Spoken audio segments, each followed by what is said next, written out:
তার মাকে মারে বস্তার মধ্যে তুলে জঙ্গলের মধ্যে ফেলে দিয়ে আসছে। কি দিয়ে আসছে? জঙ্গলের মধ্যে ফেলে দিয়ে আসছে।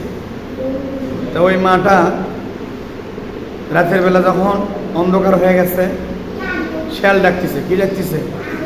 শিয়াল ডাকতেছে। কি ডাকতেছে? শিয়াল ডাকতেছে।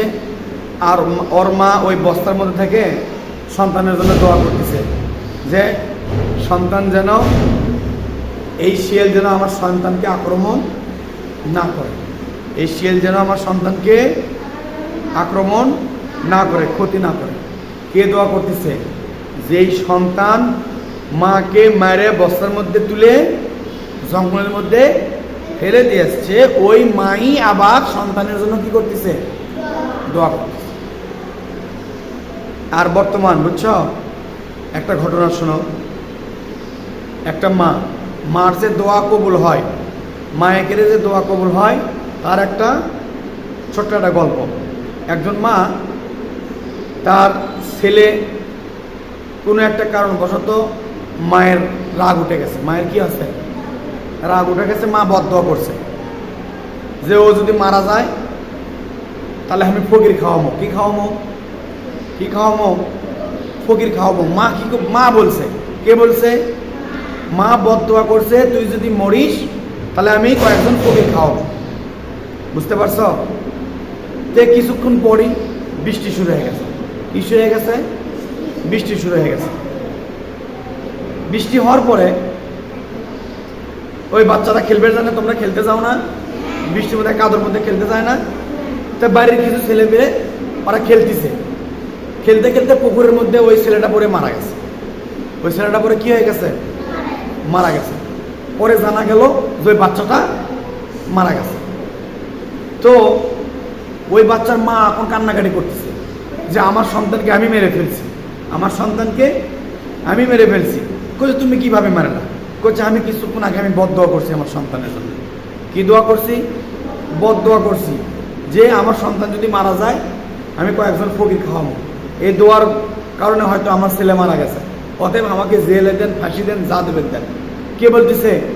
মা বলতেছে। বর্তমান সময় বুঝছ, মারা অনেক বাবা মা আছে এমনিতেই বদদোয়া করে। এমনিতেই কি করে? সন্তানের জন্য বদদোয়া করে। কিন্তু সন্তানের জন্য পিতামাতার দোয়া হোক বদদোয়া হোক কারেন্টের মতো কবুল করে নেয় কে? কারেন্টের মতো কবুল করে নেয় কে? আল্লাহ। এই জন্য পিতামাতারা বদদোয়া করলেও আল্লাহ কবুল করে, দোয়া করলেও, ভালো দোয়া করলেও আল্লাহ কবুল করে। আর একটা ঘটনা শোনো। এই আরবের একজন শায়েখ, কে বলো তো? আরবের একজন শায়েখ, তার পা ভাঙ্গা। কি ভাঙ্গা? পা এরকম লুলা। বুঝতে পারছো? কি লুলা। কিন্তু সে বড় বড় ছাত্রদেরকে পড়ায়। কি করে? বড় বড় ছাত্রদেরকে, আলেম ওলামাদেরকে পড়ায়। কিন্তু আলেম বড়, বুঝতে পারছো? পড়ায়ও ভালো ভালো ছাত্রদের। তো ওই ওস্তাদের যে পাও যে লুলা ন্যাংরা, তাই একদিন ছাত্ররা জিজ্ঞেস করছে, হুজুর আপনার পাও কি আগে থেকেই মানে জন্মগতভাবেই কি আপনি লুলা, বা পা আপনার অচল, নাকি মানে পরবর্তীতে এরকম হয়েছে? বলতেছে দেখো, একদিন আমার মা নামাজ পড়তেছিল। ওই শায়েখ ওই হুজুর ছাত্রদেরকে গল্প শোনাচ্ছে যে একদিন আমার মা নামাজ পড়তেছিল। কি করতেছিল? তো নামাজ পড়তেছিল, আমার মা যায় নামাজ পড়তেছে, আর আমি একটা ছোট চড়ুই পাখি নিয়ে ওই পায়ের মধ্যে দড়ি বেঁধে জানলাতে ছেড়ে দিছি। জানলাতে কি করছি? ওই পাখি নিয়ে চড়ুই পাখির পায়ের দড়ি বেঁধে আমরা খেলাধুলা করতেছি, আমি খেলতেছি। তো এরকম আমার মা দেখে আমাকে বারবার নিষেধ করছে, এরকম করো না, এরকম করে খেলা হয় না। তো ও আনন্দ বোধ করতেছে যে পাখি উড়ে যায়, আবার টান দেয়, আবার চলে আসে, আবার ছেড়ে দেয়, আবার উড়ে যায়।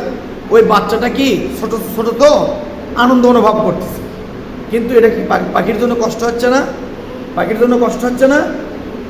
তো কিছুক্ষণ পরে কি আছে জানো? ওই পাখিটা একেবারে উড়ালতে চলে গেছে, অনেক দূরে চলে গেছে। কোথায় গেছে? অনেক দূরে চলে গেছে। ও কি করছে? খুব জোরে টান দিয়েছে, খুব জোরে টান দিয়ে জানালার সাথে বাড়ি লেগে পাও দুটো ছিঁড়ে গেছে। পাও দুটো কি হয়ে গেছে? পাখিটার ছিঁড়ে গেছে। ছিঁড়ে যায় না?